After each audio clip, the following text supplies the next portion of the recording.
Pemirsa Jateng Pos TV, di saat PPKM darurat yang telah diterapkan oleh pemerintah tanggal 3 hingga 20 Juli 2021, masih banyak tempat karaoke ataupun kafe yang nekat buka di Kabupaten Pati.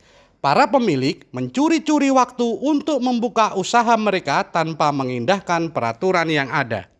Menindaklanjuti hal tersebut, Polres Pati menyisir tempat karaoke yang bandel. Salah satunya di karaoke MDK yang berada di wilayah Kecamatan Margorejo. Hasil penyisiran, sebanyak 27 orang diamankan, di antaranya 8 LC, 4 server, dan kasir, serta 17 tamu. Para pengunjung tidak hanya warga Kabupaten Pati, mereka juga berasal dari Kudus dan Semarang.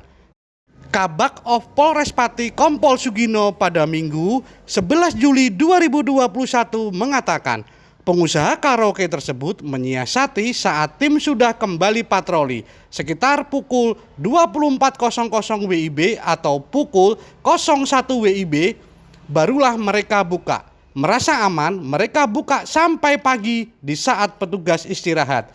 Selain menjaring puluhan orang, pihaknya juga mengamankan ratusan botol miras berbagai merek di tempat itu. Ia juga menghimbau kepada pemilik usaha karaoke yang masih buka untuk sementara waktu agar ditutup dahulu. Bagi para pelanggar akan dijerat dengan undang-undang tentang kekarantinaan kesehatan dan perda tentang miras.